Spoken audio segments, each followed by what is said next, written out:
अऊदु बिल्लाहि मिनश शैतानिर रजीम। बिस्मिल्लाहिर रहमानिर रहीम।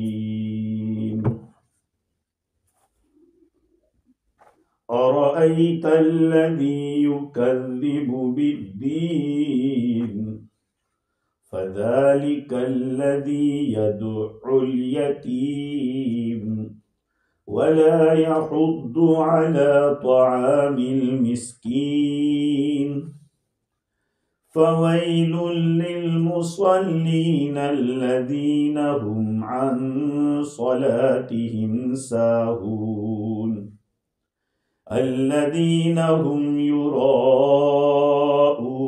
व यमनऊनल माऊन। सदक़ल्लाहुल अज़ीम। बुजुर्गों, प्यारे भाइयों, ये सूरह माऊन है। माऊन माऊन के बहुत सारे मानी हैं। एक माना माऊन के ज़कात के भी है और एक माना माऊन के बरतने की चीज़, हल्की फुल्की चीज़। अल्लाह ताला ने इस सूरत के अंदर 7 आयतें बयान की है। इसके अंदर मुनाफिकीन का तज़किरा है। क्या तर्जमा है? हम पहले तर्जमा सुन लें। क्या आपने देखा उस आदमी को जो क़यामत का इनकार करता है, बदले का इनकार करता है, इस्लाम का इनकार करता है? फ़ज़ालिकल्लज़ी यदउल यतीम, वो तो वही है जो यतीम को धक्का देता है। वला यहुद्दु अला तआमिल मिस्कीन, और मिस्कीन के खाने पर उभारता नहीं है। फ़वैलुल लिलमुसल्लीन, हलाकत है उन नमाजियों के लिए जो अल्लज़ीना हुम अन सलातिहिम साहून, जो अपनी नमाज से गाफिल रहते हैं। अल्लज़ीना हुम युराऊन, वो लोग हैं जो दिखलावा करते हैं। वयमनऊनल माऊन, और बरतने की चीज से रोकते हैं। ये तो तर्जमा हुआ। अल्लाह ताला ने पहली आयत को जो बयान किया क्वेश्चन की शक्ल में, क्या आपने देखा उस आदमी को जो झुटलाता है? तो सवाल की शक्ल में। तो अल्लाह ताला ने बताया कि अगर आप नहीं जानते हो तो ये ऐसा आदमी है जिसका धंधा ये कि यतीमों को धक्का देता है और खाना मिस्किन को खिलाने पर भी लोगों को उभारता नहीं। तो सवाल की शक्ल में तो अल्लाह ताला ने बयान किया है, लेकिन ताज्जुब किया है कि ऐसा तो कितना घटिया आदमी होगा कि बदले का भी इनकार कर रहा है, कयामत के बारे में इनकार कर रहा है। अब सवाल यह है कि अल्लाह ताला ने किसको खिताब किया है? क्या आपने देखा? तो किसको पूछ रहे हैं अल्लाह ताला? इसमें इमाम राजी ने एक कौल ये नकल किया कि इससे रसूल अकरम सल्लल्लाहु अलैहि वसल्लम के नबी को अल्लाह ताला पूछ रहे हैं, क्या आपने देखा? और बाज़ उलमा फरमाते कि हर समझदार आदमी को खिताब है, हर समझदार आदमी को, कि अकलमंद आदमी तो जानता है कि दलीलें सामने आ गई दीन की, इस्लाम की, हक्कानियत की, कयामत के दिन की, कि बदला जो किया होगा उसका मिलने वाला है, फिर भी उसका इनकार कर रहे। तो वो किसी मकसद के लिए कर रहा है, हालांकि उसके पीछे कोई मकसद भी नहीं है। इनकार करने से मिलने वाला क्या है? भाई एक बात सुनो, अगर हम लोग कयामत का इनकार कर दें और कयामत हुई तो क्या होगा? मानने में खैर है मानने में खैर है। अगर सबको गवर्नमेंट ने $500 दे दिए और ये नहीं कहा कि हम वापस लेंगे, लेकिन एक आदमी कह रहा है कि वापस लेंगे, जो ये समझते हैं कि वापस लेंगे तो जब मांगा जाएगा तो वो तो दे देंगे कि हाँ देना, लेकिन जो ये समझते हैं कि नहीं मांगा जाएगा और फिर मांगा गया, तो क्या होगा। फिजी के अंदर जो पुरानी गवर्नमेंट थी उन्होंने लोगों को 10-10 हजार डॉलर कर्ज दिया था। अब कुछ क्या सोचते थे कि वो तो ये गवर्नमेंट दोबारा आएगी तो माफ कर देगी, ये सोच के बैठे थे। और आ गई रंभूका की गवर्नमेंट, आप निकालो नहीं तो विसूट पे करो। तो जो आदमी पहले से एहतियात का पहलू इख्तियार करके चलता है वो महफूज रहता है। तो अल्लाह ताला ने फरमाया कि आपने उसको देखा जो झुटला रहा है, तो वो कौन है जिसको जो झुटलाने वाला है वो कौन है? कोई खास आदमी है? किसी खास आदमी के बारे में पूछा जा रहा है कि वो ऐसा करता है? इमाम राजी ने कहा कि किसी खास आदमी के बारे में। और दूसरा कौल ये है कि जो कोई भी कयामत का इनकार करे उसके बारे में है। इसलिए कि इंसान का नेकियों के ऊपर आना, गुनाहों से बचना कब हो सकता है? ये उसी वक्त हो सकता है जबकि आदमी शौक रखता हो सवाब का और सजा से डरता हो। अब कयामत का इनकार ही कर रहा है जो आदमी, तो उसको तो जो भी करे करे। दुनिया के अंदर वो लोग जो गवर्नमेंट के खिलाफ चलते हैं उनको कोई डर नहीं होता कि पकड़ेंगे, क्या सजा होगी, क्या होगा। जो सजा से डरता है वो चौंकता है। अल्लाह की सजा से जो डरेगा वो गुनाहों से बचेगा और सवाब की जो उम्मीद रखेगा वो नेकियां करेगा। इसीलिए उलमा ने लिखा है कि इस्लाम का ये अकीदा आखिरत जो है, सबसे बड़ा अकीदा आखिरत, के मरने के बाद जो कुछ हमने किया है, अच्छा किया या बुरा किया, उस पे अल्लाह ताला की तरफ से पूछ होगी। यही वो ताकत है जो इंसान को गुनाहों से बचाती, यही वो ताकत है जो इंसान को नेकियों पर लाती है। अगर यही चीज ना हो तो फिर तो जो चाहे करे इंसान।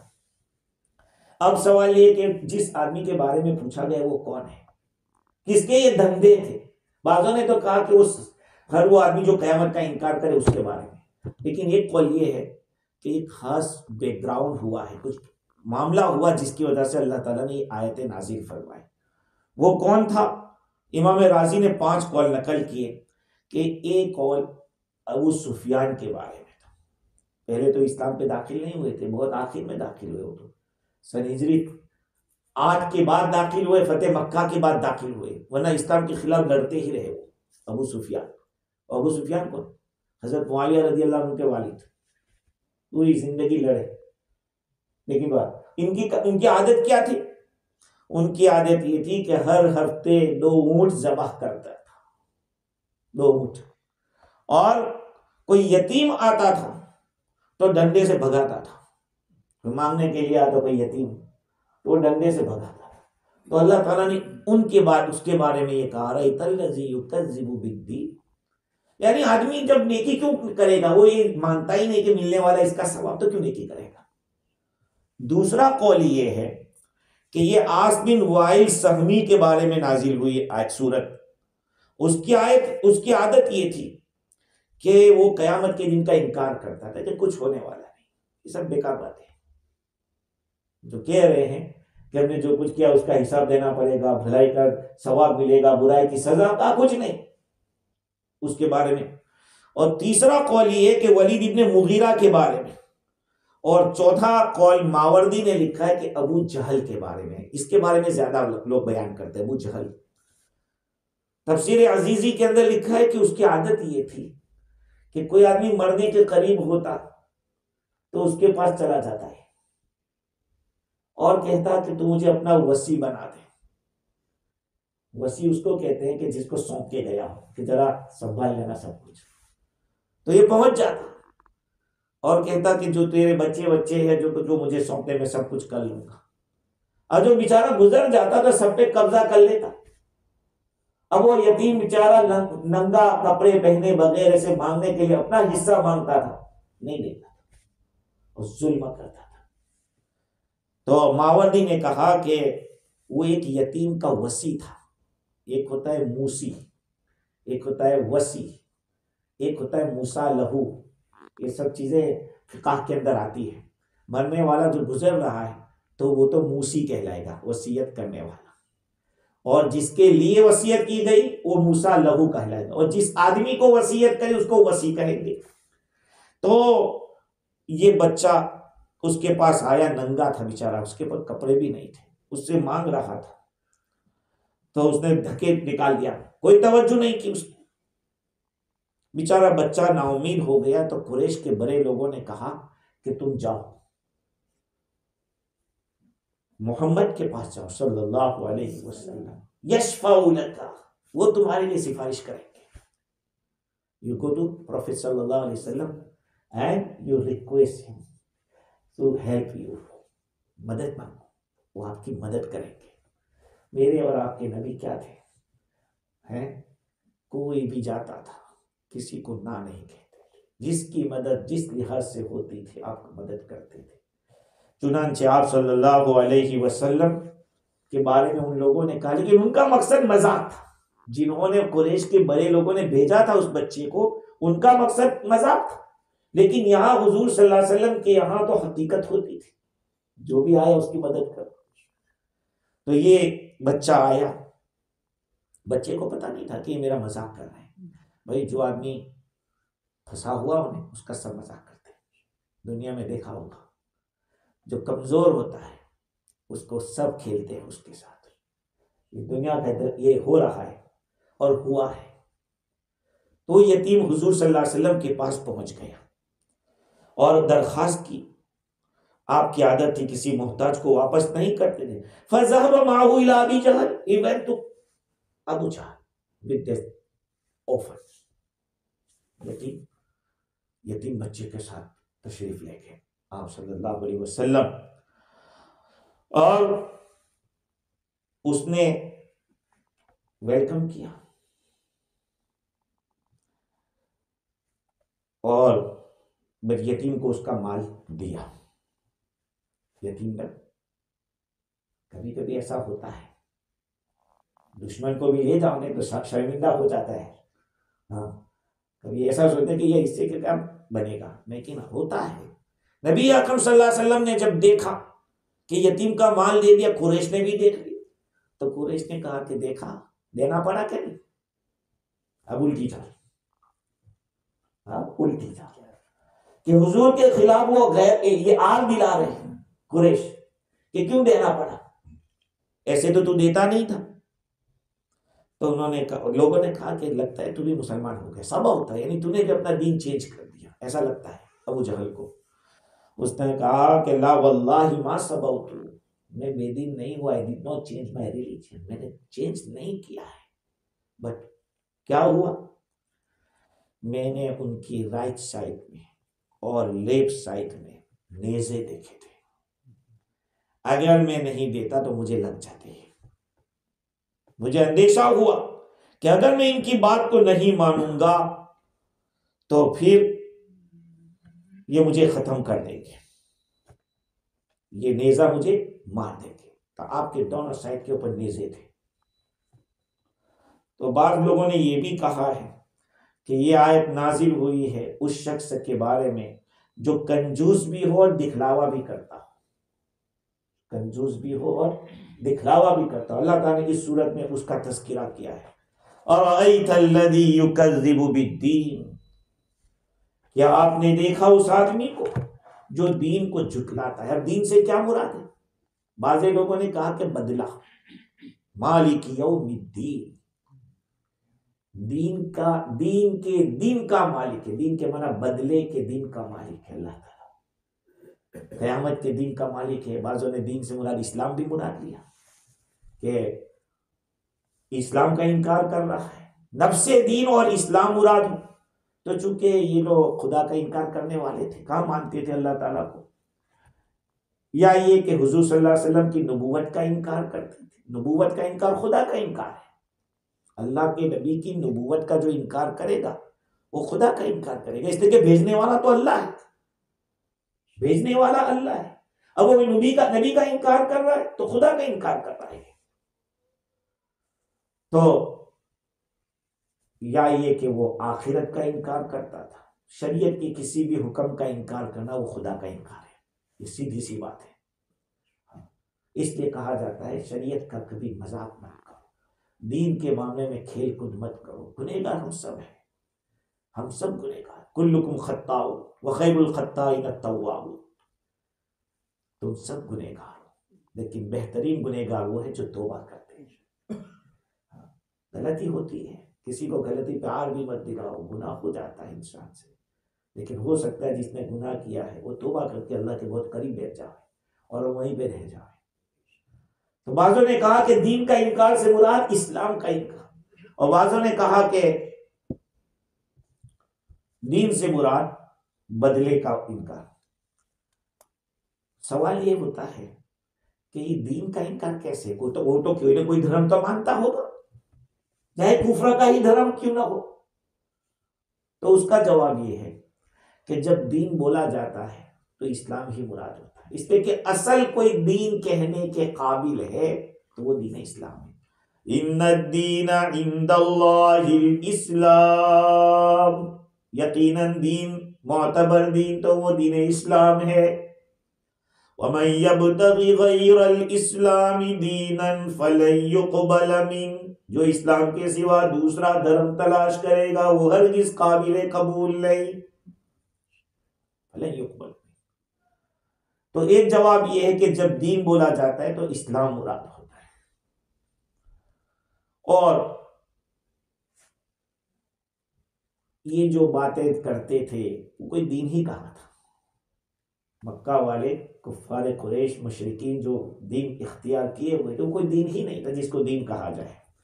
सो अरअयतल्लज़ी युकज़्ज़िबु बिद्दीन, आगे अल्लाह ताला फरमाते हैं फ़ज़ालिकल्लज़ी यदुउल यतीम, वो जो दीन को झुटला रहा है उसकी दो आदतें हैं।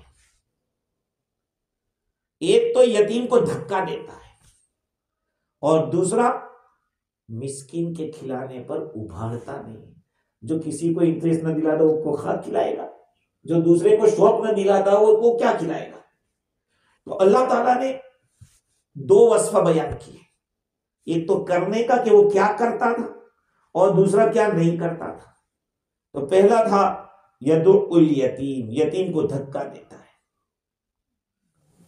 और दूसरा ला यहुद्दु अला तआमिल मिस्कीन। तो फ़ज़ालिकल्लज़ी, फ़ज़ालिकल्लज़ी, ये फा क्यों आया है, किस चीज को बतला रहा है कि ये जो दीन का इनकार करता था उसका सबब क्या था।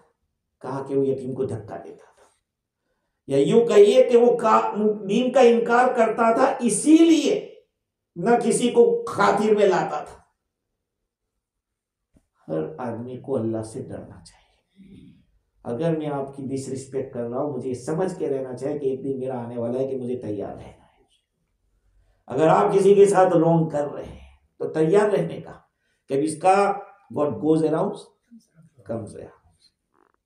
जो जैसा करने वैसा भरना, ऐसा जैसी करनी वैसी भरनी। हाँ ऐसा है। तो ये जो कर रहा था यतीम को धक्का देना और ये मिस्किन को खाना खिलाना उबाना का, ये इस वजह से कि वो दीन का इनकार करता था। तो ये सबबियत के लिए। अब सवाल यहां पर ये है कि अल्लाह ताला ने यतीम बतलाया, यतीम को धक्का देना, और दूसरे नंबर पे मिस्किन को खाने पर उभारना। अल्लाह ताला ने यही दो चीजें क्यों बयान की? ये तो और भी तो धंधे होंगे उसके उल्टे सीधे, तो उसको नहीं बयान किया, ये दो ही बयान किए। तो उसका जवाब ये है कि जो आदमी दीन का इनकार करता है, बदले का इनकार करता है, धर्म का इनकार करता है, तो वो इन दो बातों पर तो इत्तिफा नहीं करता। लेकिन अल्लाह ताला ने यूं कहो कि दो किस्म की से मिसालें बतलाई है, या ये कि ये दो बुराइयां ऐसी है और इतनी बुरी है कि जिसको कोई भी धर्म कबूल नहीं करेगा। हर धर्म में यतीम के साथ अच्छा करने का, गरीबों के साथ खाना खिला। भाई गैर हिंदू भी ये सोचते हैं कि ये पुण्य का काम है, किसी को खिलाना पुण्य का काम है, और ऑफन के ऊपर इस तरह से उसके साथ शफकत का मामला करना, कोई धर्म उसका इनकार नहीं करता, उसके बावजूद ये ऐसा था। और दूसरी बात यह है कि इंसानियत भी इसका इनकार करती है कि ऐसा न किया जाए। इंसानियत भी, जैसे मैंने आपको कहा कि जैसा करोगे वैसा भरोगे, वो समझ के रखो। कुछ भी करो तो उससे पहले सोच लिया करो। कलम, कदम और कसम, ये मैं बार बार कहता हूं कि कलम, कदम और कसम। जब कलम उठाओ तो पहले सोचो क्या लिख रहा हो, और कदम उठाने से पहले कि कहाँ जा रहा है, और कसम खा रहे हो तो सोच लो कि मैं पूरा कर पाऊंगा कि नहीं कर पाऊंगा। अब यतीम को धक्का देने का मतलब क्या है? कहा कि उसके साथ सख्ती से पेश आना, हाँ, दुश्मन समझना। और धक्का देना ये बहुत यूं समझो कि घटिया समझने की बात है। कल क़यामत के दिन जहन्नम में जहन्नमियों को ले जाया जाएगा। यौम युदऊन इला नारी जहन्नम दआ। उस दिन को याद करो जिस दिन उनको जहन्नम की तरफ धक्के देकर ले जाया जाएगा। धक्का देकर कौन जाएगा उधर? तो जबरदस्ती ले जाया जाता है। भाई जेल में भी जिसको ले जाते हो खुशी से थोड़ी, उसका अटकड़ी बांध के ले जाते हैं। ये भी ये धक्का देता था, उसको जलील समझता था, उसको हल्का समझता था। अब धक्का देने की वजह क्या थी? कहा वो अपना हक लेने आता था तो उस पर जुल्म करता था आगे लेने के लिए। यह है कि गमखारी नहीं करता था। कितना सख्त दिल आदमी हो, वो भी जब यतीम आएगा तो उसका दिल पसीज जाएगा कि बेचारा बेसहारा है। और दूसरी बात यह है कि वो मारता था, पीटता था। रसूल अकरम सल्लल्लाहु अलैहि वसल्लम का इरशाद है, मा मिन माइदतिन आज़म मिन माइदतिन अलैहा यतीम। उस दस्तरखान से बड़ा कोई दस्तरखान नहीं जिस दस्तरखान के ऊपर यतीम बैठा हुआ है। इसीलिए अल्लाह ताला ने अपने हबीब को यतीम रखा है। अल्लाह ताला फरमाते हैं फमल यतीम फला तक़हर। यतीम के उसके ऊपर आप उसको झिड़किए मत, उसके साथ नरमी का मामला कीजिए। वला यहुद्दु अला तआमिल मिस्कीन। और वो मिस्कीन को खाने पर उभारता नहीं था। यानी खाना भी किसका था? मिस्कीन का खाना। अल्लाह ताला ने लफ्ज इस तरह का बयान किया, मिस्कीन के खाने पर उभारता नहीं था। तो खाने की निस्बत मिस्कीन की तरफ की, इसका मतलब ये है कि ये तो यतीम के मिस्कीन का हक है, मिस्कीन का हक था। तो जब मिस्कीन को उसका हक नहीं दे रहा है तो अपने माल में से कहां से देगा? मिस्कीन, देखो शरीयत है ने अल्फाज, कुरान जो अल्फाज इस्तेमाल करता है एक एक लफ्ज की कीमत होती है।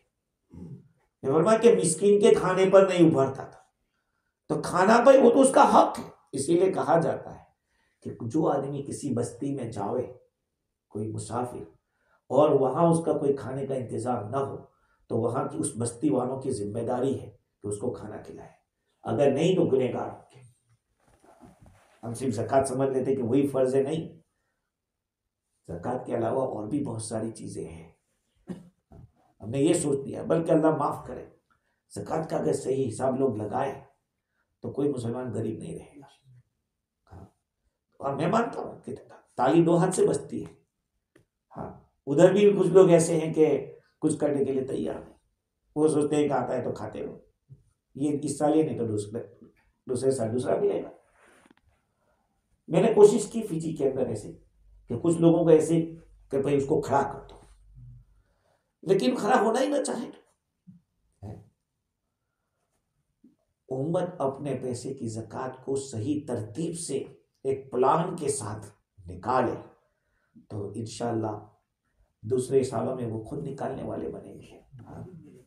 वला यहुद्दु अला तआमिल मिस्कीन। तो खुलासे कलाम ये है कि जब ये आदमी खिलाने को सवाब ही नहीं समझता और सवाब ही को नहीं मानता तो कहां से खिलाएगा?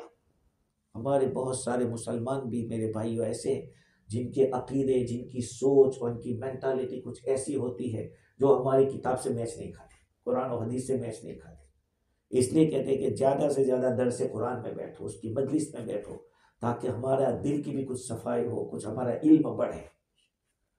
तो खुलासे कलाम ये है कि क़यामत का इनकार करना ये उसको ज़ईफ को तकलीफ पहुंचाने पर और भलाई से रोकने पर उसको उभारता था।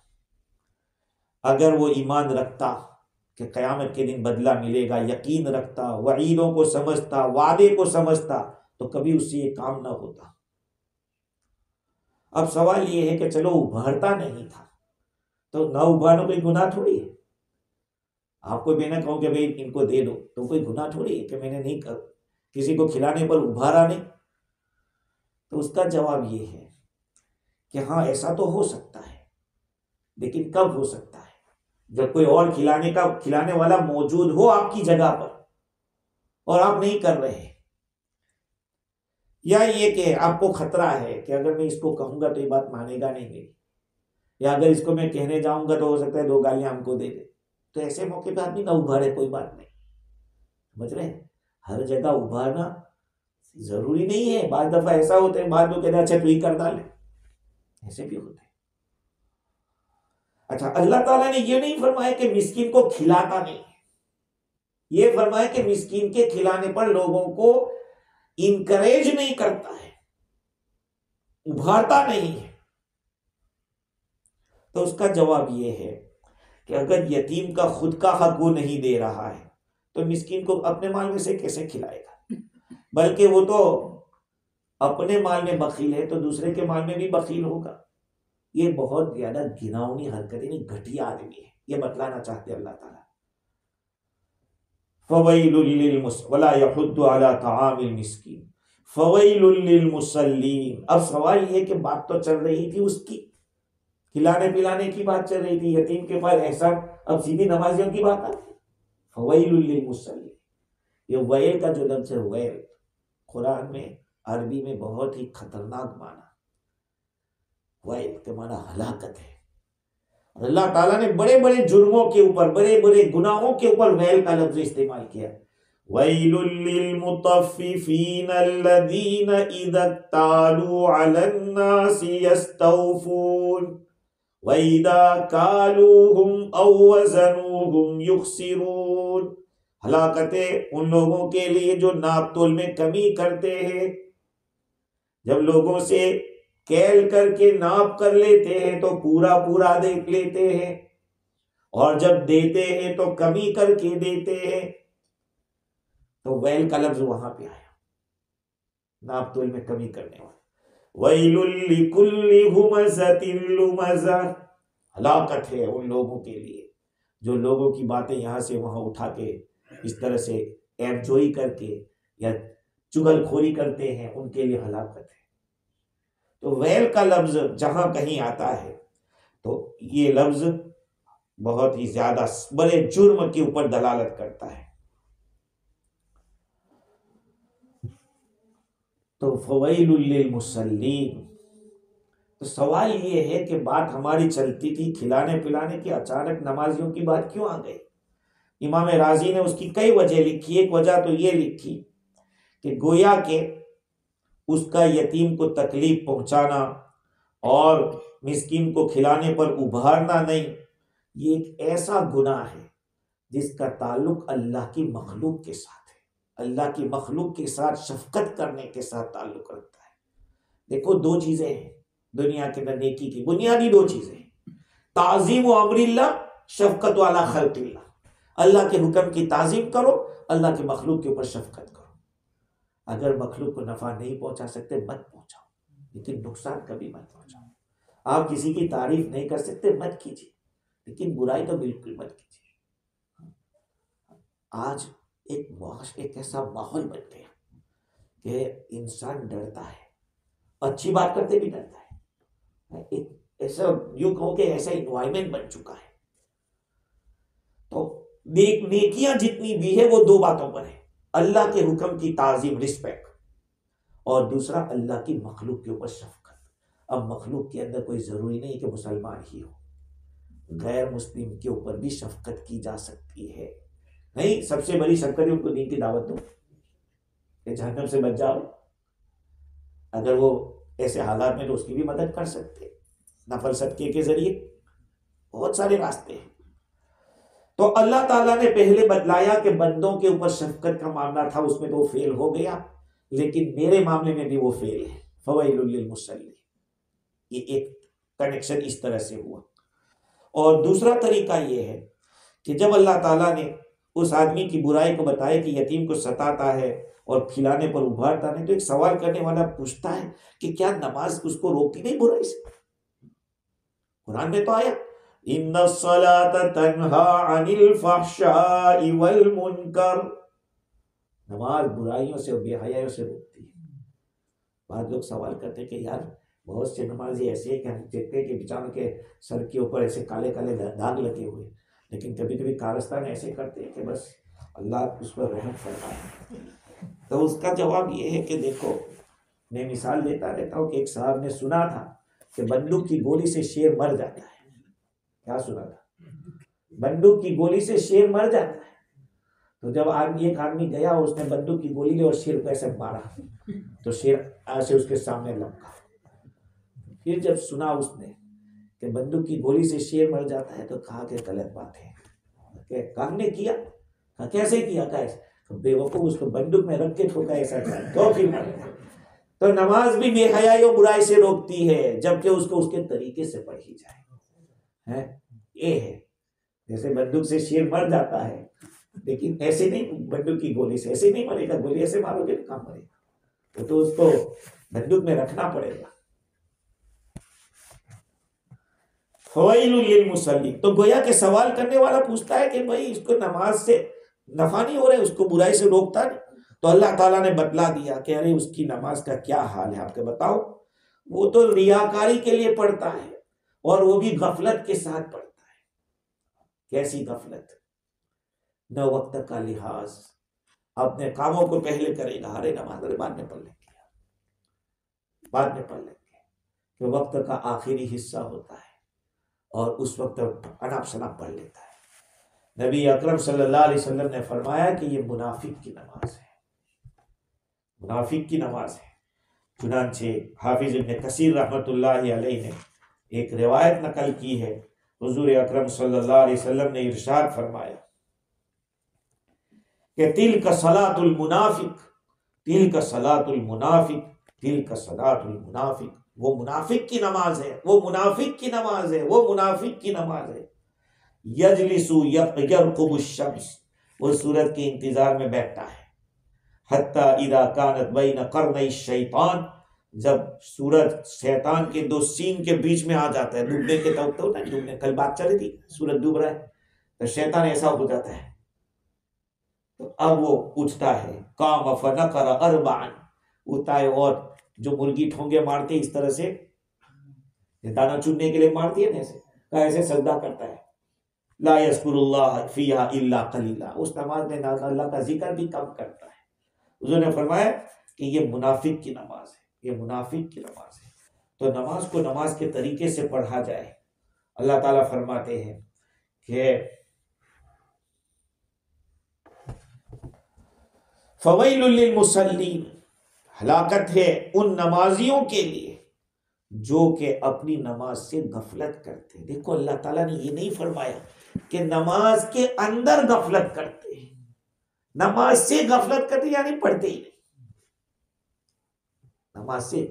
इसलिए एक बुजुर्ग है इब्ने कसीर रहमतुल्लाह अलैह, अता बिन दीनार रहमतुल्लाह अलैह फरमाते हैं, अल्हम्दुलिल्लाहिल्लज़ी क़ाल अन सलातिहिम साहून वलम यकुल फी सलातिहिम साहून, कि अल्लाह का शुक्र करो कि अल्लाह ताला ने हलाकत का जो लेबल लगाया उन लोगों के लिए लगाया जो नमाज से गफलत करते। नमाज में गफलत करते उनके लिए नहीं, दो चीजें अलग अलग है। नमाज से गफलत करना यानी पढ़ना ही नहीं, और एक नमाज में गफलत करना कि ये पढ़ रहे हैं और इधर उधर दुनिया में घूम रहे हैं। कहा इनके लिए हलाकत की बद्दुआ हो जाती तो क्या होता? तो कहा अल्लाह का शुक्र करो कि अल्लाह ताला ने ये लफ्ज़ इस्तेमाल किया कि अल्लज़ीना हुम अन सलातिहिम साहून।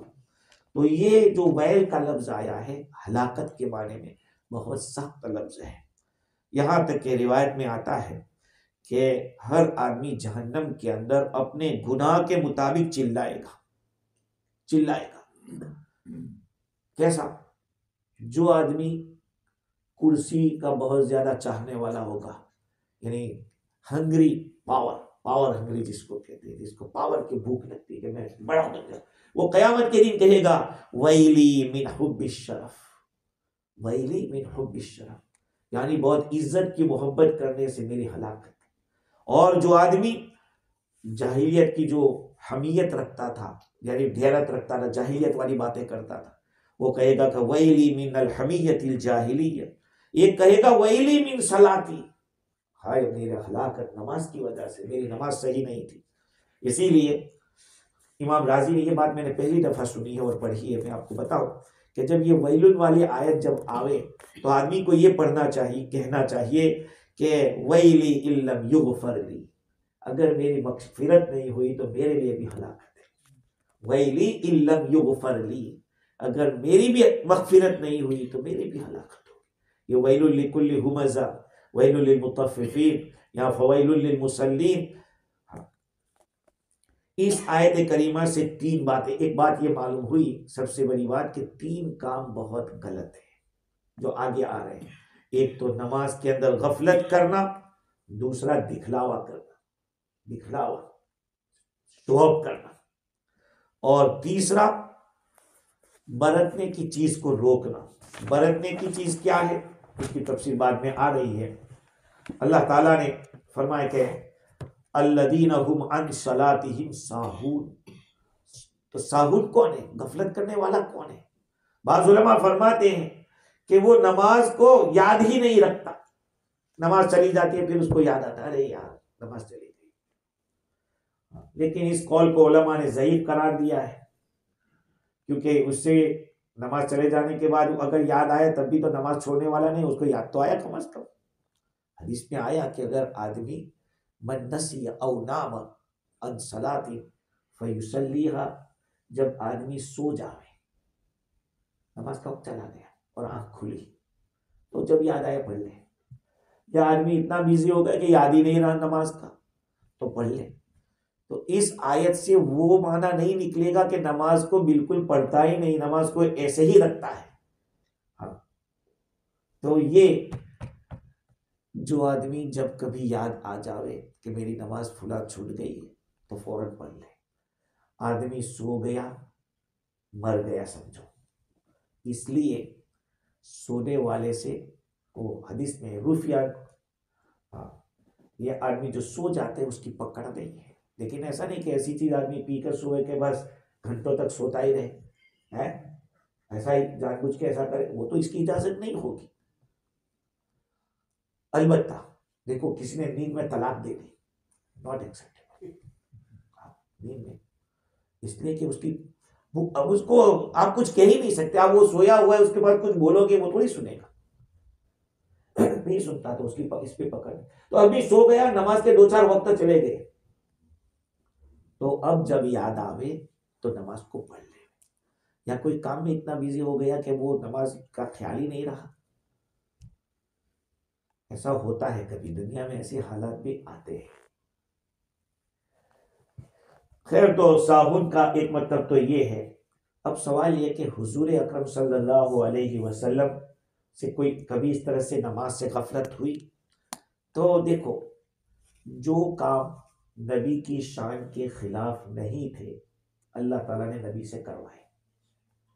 नमाज कज़ा हो जाना नबूवत के शान के खिलाफ नहीं था, इसलिए हुजूर की नमाज कज़ा हुई है।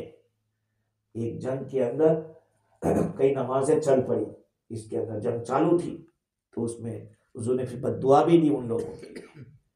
और एक मरतबा फजर के टाइम पे सहाबा पहुंची एक जगह, तो बिलाल रज़ी अल्लाह तआला ने अर्ज किया कि मैं उठाऊंगा, और वो बैठे तो वही सो गए। जब सूरज निकला तो आँख खुली, तो यह नमाज कज़ा हो गई। तो ये शान नबूवत के खिलाफ नहीं है, समझने बात। हाँ, तो सहव हो जाना, नमाज में भूल हो जाना, ये भी शान नबूवत के खिलाफ नहीं। इसलिए 4 रकात वाली नमाज में एक मरतबा हुजूर ने 2 पढ़ा दी थी और सलाम फेर दी। तो ज़ुल्यदैन रज़ी अल्लाह तआला एक सहाबी है, उन्होंने कहा कुसिरत सलात नसीत या रसूल अल्लाह, क्या नमाज छोटी हो गई या आप भूल गए? कहा कुल्लु दालिक लम यकुन, कहा कुछ नहीं हुआ। कहा बादु दालिक कद कान, कुछ तो हुआ है। हुजूर ने सिद्दीक अकबर रज़ियल्लाहु अन्हु हज़रत उमर की तरफ देखा। देखो सोचने की बात है कि बड़े बड़े लोग चुप हैं, छोटा आदमी बोल जाता है, बड़े आदमी है वो खामोश है। रौब था हुजूर का ऐसा है, ऐसा रौब था कि 1 महीने की मसाफत से आदमी कांपता था। तो सिद्दीक अकबर और उमर फारूक रज़ी अल्लाह अन्हुमा खामोश। जब हुजूर ने पूछा कि कैसा, कहा हुजूर ने 2 कराए। फिर हुजूर ने 2 ज्वाइंट कर दी। और अब फिर सवाल होगा कि नमाज के बीच में बात हो गई। अरे पहले सब चलता था, नमाज पढ़ने पूछा कितनी रकातें कर दी। शुरू में तो इसकी इजाजत थी। वो रिवायत आप लोग नहीं पढ़ी फजाइल अमाल में कि एक सहाबी उन्होंने नमाज पढ़ रहे थे, सलाम किया तो जवाब नहीं दिया, तो वो घबरा गए कि क्या बात है। फिर सलाम के बाद हुजूर ने फरमाया कि देखो नमाज के अंदर बात नहीं करते। तो इस्लाम के अंदर बहुत सी चीजें स्टेप बाय स्टेप आई है, सडनली ये नहीं स्ट्रिक्टली बात आ गई, धीरे धीरे।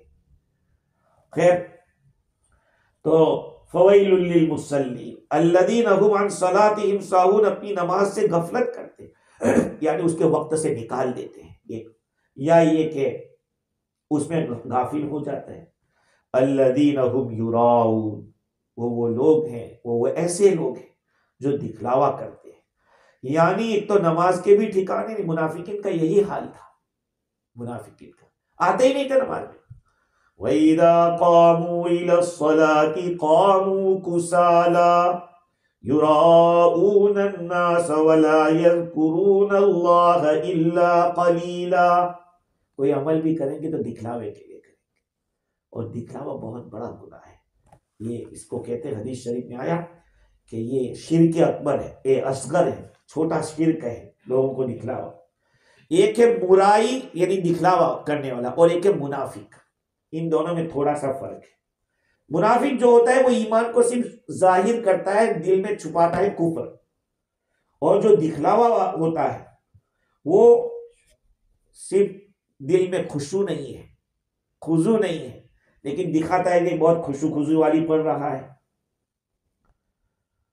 क्यों कर रहा है? ताकि लोग उसके दीनदार समझे कि अब बड़ा दीनदार आदमी, बड़ी ध्यान की नमाज पढ़ता है। अब सवाल ये है कि क्या लोगों के सामने खुल के नमाज पढ़ना ये कोई दिखलावा है? ये दिखलावा नहीं। आप अगर सबके ऐसे पढ़ रहे थे और लोगों ने देख लिया तो हुजूर सल्लल्लाहु अलैहि वसल्लम फरमाते कि डबल सवाब मिलेगा। एक बात याद रखें कि जो फराइज है, जितने भी फराइज हैं, फर्ज नमाजें हैं, फर्ज रोजे हैं, फर्ज ज़कात है, इन सबको ओपनली देना चाहिए। इनको ओपनली सबके सामने देना चाहिए, इसलिए कि शायर इस्लाम में से है, और उसका छोड़ने वाला वो लानत का मुस्तहिक है। अगर आप नहीं देंगे, खुलकर सामने नहीं करेंगे, एक आदमी नमाज मस्जिद में आता ही नहीं है, अगर मैं तो घर ही पढ़ लेता हूं, उस आदमी को चाहे मस्जिद में आके पढ़े, ताकि तेरे ऊपर एक तोहमत जो लग रही है कि बेनमाजी है, ये तोहमत को खत्म करना जरूरी है। तो जितने भी फराइज हैं, वो फर्ज नमाजें, फर्ज रोजे, फर्ज ज़कात सब खुले आम देना चाहिए, ताकि लोग बदगुमानी में मुब्तला हो। जहां तक नवाफिल का ताल्लुक है, तो अगर मकसद ये है कि मैं इसलिए लोगों के सामने नफल के सदके दे रहा हूं ताकि इसको देखकर लोग भी करने लग जाए, तब तो अच्छा है। हुजूर अकरम सल्लल्लाहु अलैहि वसल्लम ने दिखलावे के बारे में बहुत सख्त वईद बयान की। इसके अंदर आप सल्लल्लाहु अलैहि वसल्लम फरमाते हैं कि हज़रत अबू हुरैरा ने फरमाते हैं कि मैं एक दफा नमाज पढ़ रहा था, एक आदमी ने मुझे देखा। I was praying and suddenly one man came and he saw me. I prayed. So this pleased me. इस चीज ने मुझे खुश कर दिया कि मुझे किसी ने देखा। हज़रत अबू हुरैरा ने फरमाते हैं, फज़करतुहु लिरसूलिल्लाह सल्लल्लाहु अलैहि वसल्लम, I mentioned it, informed to Prophet सल्लल्लाहु अलैहि वसल्लम, हुजूर से मैंने अर्ज किया। हुजूर ने फरमाया, कद कुतिब लका अजरान, तुझे डबल सवाब मिलेगा, double reward for you. Why? अजरुल सिर व अजरुल अलानी, you are praying secretly and Allah सुब्हानहू व तआला ओपन इट। तो एक तो चुपके पढ़ रहे थे उसका सवाब, और एक किसी ने देख लिया था वो तुमको देख कर करेगा उसका सवाब, अजरुल अलानिया। और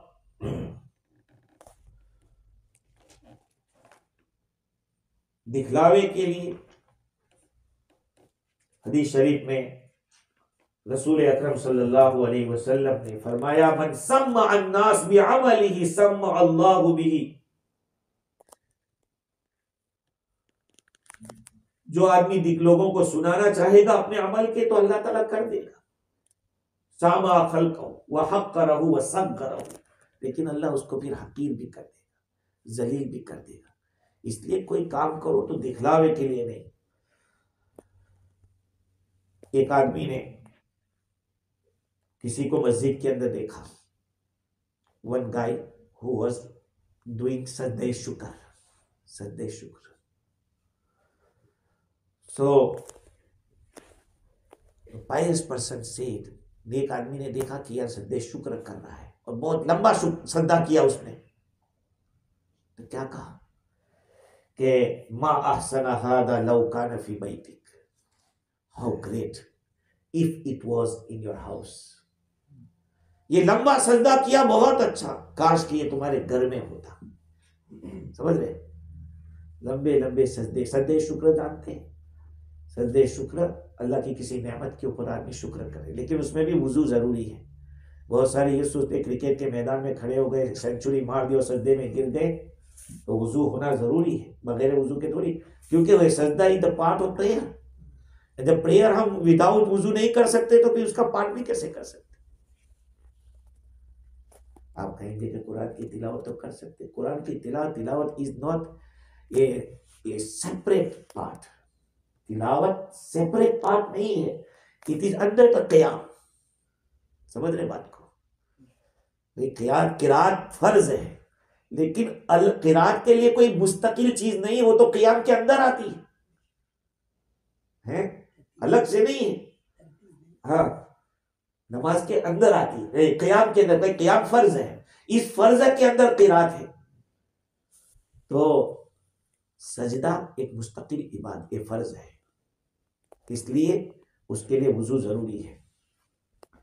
तो उस आदमी ने कहा कि काश कि ये सजदा घरे होता तो बहुत अच्छा होता। लेकिन एक बात याद रखिए कि शर्म की वजह से नफल नहीं छोड़ना चाहिए, और दिखावे की वजह से कोई अमल नहीं करना चाहिए, और बहुत कम ऐसा होता है कि आदमी रिया से बच सके। हुजूर अकरम सल्लल्लाहु अलैहि वसल्लम ने इरशाद फरमाया, अर्रियाउ अख्फा मिन दबीबि नमलति सौदा फी लैलति ज़ल्मा अलल मस्इस अस्वद। जो रियाकारी है, जो शो अप है, वो इतना बारीक है कि सियाह चींटी, काली चींटी तारीख रात में काले पत्थर पर जैसे चलती है और पता नहीं चलता कि यहां पर चींटी है। कहा कि रियाकारी शो अप भी इसी तरह का एक गुनाह है। आदमी को उसका एहसास भी नहीं होता, उसको एहसास भी नहीं होता कि मैं दिखलावा कर रहा हूं, और हम समझते होते हैं कि यार मैं बहुत बड़ा काम कर रहा हूं। इसलिए रियाकारी से भी पनाह मांगनी चाहिए। रियाकारी को मुराआत कहा, अल्लदीन हुम युराऊन, वो लोग हैं जो दिखलावा करते हैं। तो दिखलावे के अंदर आदमी लोगों को अपना अमल दिखलाता है और लोग अपना इंटरेस्ट बतलाते हैं। दिखलावा कहाँ होता है? असल में ये ग्रामर की चीज़ है, इसलिए जब अरबी ज़बान में मुराआत मुफ़ालत का लफ्ज़ है, और मुफ़ालत के अंदर दोनों तरफ से काम होता है तो मुफ़ालत होता है। जैसे मुक़ातला, मुहादसा, मुहादसा के मतलब बातचीत, आपस में बातचीत करना।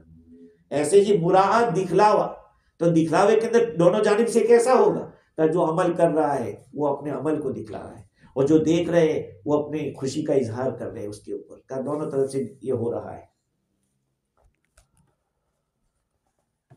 तो नमाज का तीनों चीजों से खाली रखना जरूरी है। एक तो गफलत नहीं होनी चाहिए, नंबर 2 नमाज के औकात की भी रियायत होनी चाहिए, और नंबर 3 दिखलावा नहीं होना चाहिए।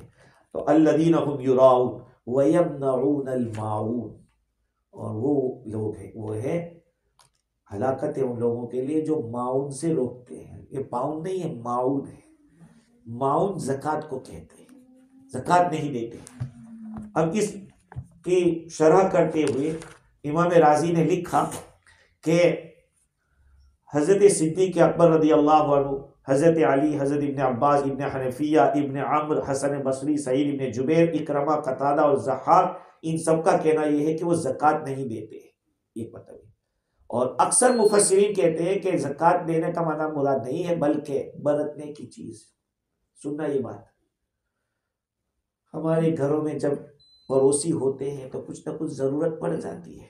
भाई कभी दिया सलाई की भी ज़रूरत पड़ती है, नमक की ज़रूरत पड़ती है, ये छोटी मोटी चीज़ों की ज़रूरत पड़ती है। कहा कि ये भी नहीं देता, इतना जलील है वो। तो ये माऊन का जो लफ्ज़ है, अक्सर मुफस्सिरीन कहते हैं कि ये वो लोग हैं उनके लिए हलाकत है कि वो मामूली मामूली चीज़ का अगर मांगा जाए तो वो भी नहीं देते। आमतन ऐसी चीज़ों से रोका नहीं जाता। आपके घर आएगा थोड़ा नमक हो तो दे देना। देखो एक मसला बताता हूँ आपको, आप किसी के घर में खाना खा रहे हैं तो आप ऐसी चीज तो मांग सकते हैं जो आमतन घर में दे, पानी दे दीजिए, ऐसा कहेंगे पानी दे दीजिए। लेकिन आप कहो कि यार अचार लाओ ने, हमारे घर में अचार तो नहीं है, तो वो घर वाला शर्मिंदा होगा। तो ऐसी चीज मांगना कि भाई खाना बनाए, आपके दावत के अंदर कहा कि यार हलीम बना डालते या पाए बना डालते, पाए है कि कोई वो ऐसी चीज मांग सकते हैं कि जो घर में होती है। तो का ऐसी चीज से मना करना ये बहुत ही ज्यादा घिनौनी हरकत है।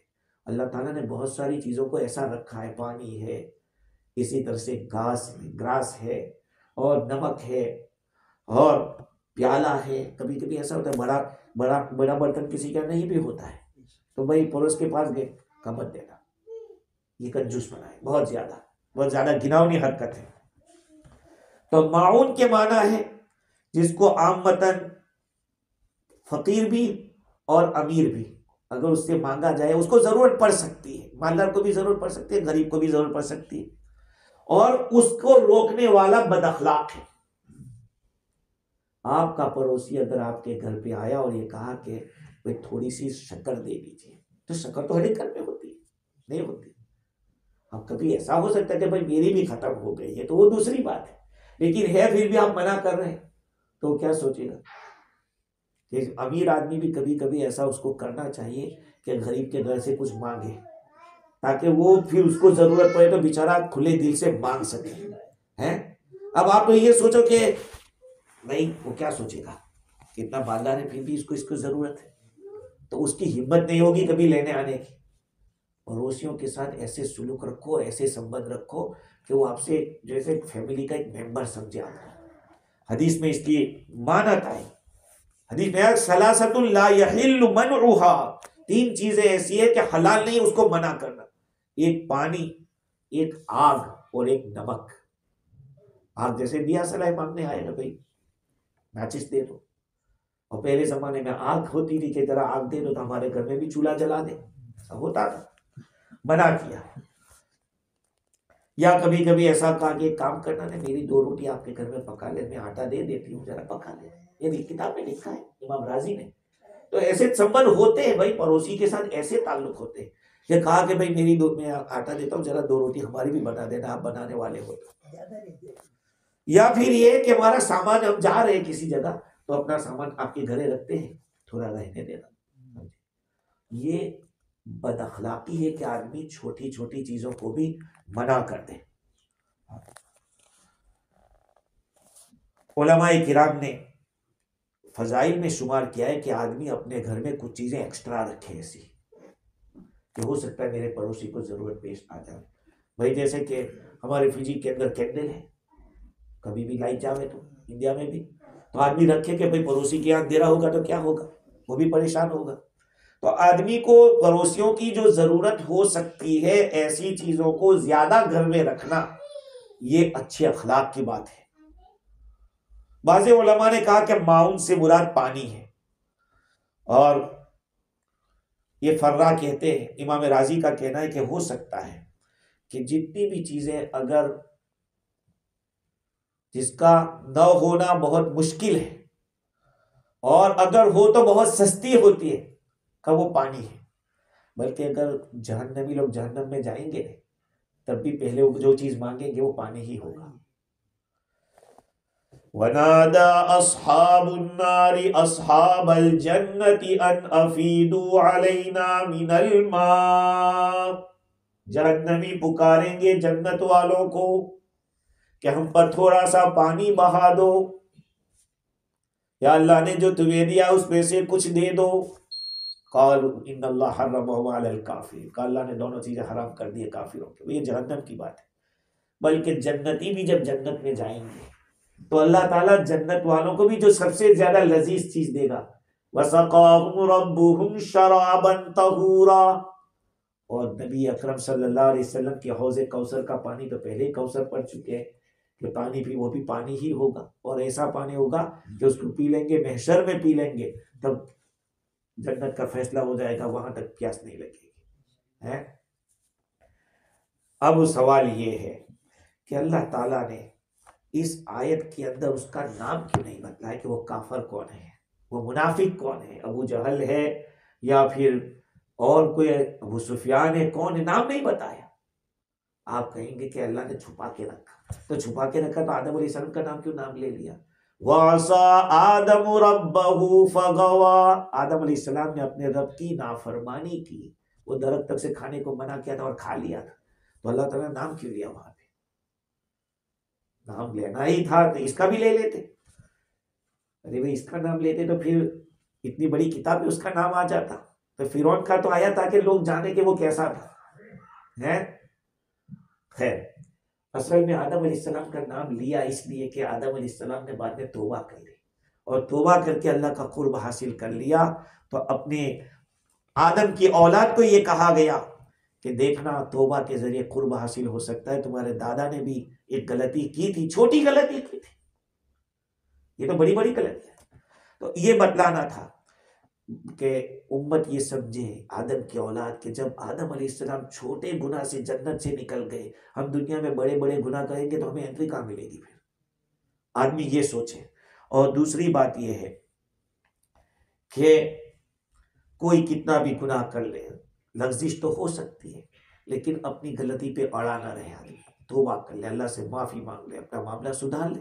जैसे आदम अलैहिस्सलाम से एक चूक हो गई, हम उसको गुनाह तो कह नहीं सकते, वो चूक ही थी, और वो तो दुनिया में थोड़ी हुई थी, वो तो जन्नत में हुई थी है। और तो अल्लाह का एक प्लान था। अगर मूसा अलैहिस्सलाम ने आदम अलैहिस्सलाम से हुज्जत की, डिबेट कर डाली, मूसा अलैहिस्सलाम ने आदम अलैहिस्सलाम कहा आपने ये दाना खाया, इस वजह से भी सब कुछ हुआ। तो उस आदम अलैहिस्सलाम ने पूछा कि अच्छा आप वही मूसा हो कि तौरात जिस पर उतरी है। तो कहा क्या, तो कहा अल्लाह ताला ने तौरात कब से लिखी थी, तो उसमें भी तो ये किस्सा लिखा है अल्लाह ताला ने मेरे वाला। तो हुजूर ने फरमाया कि हज्जत में आदम अलैहिस्सलाम गालिब आ गए। अल्लाह ताला मुझे भी और आपको भी दीन की सही समझ अता फरमाए। सुभान अल्लाह बिहम्दिही, सुभानकल्लाह व बिहम्दिका, नशहदु अल्ला इलाहा इल्ला अंता, नस्तगफिरुका।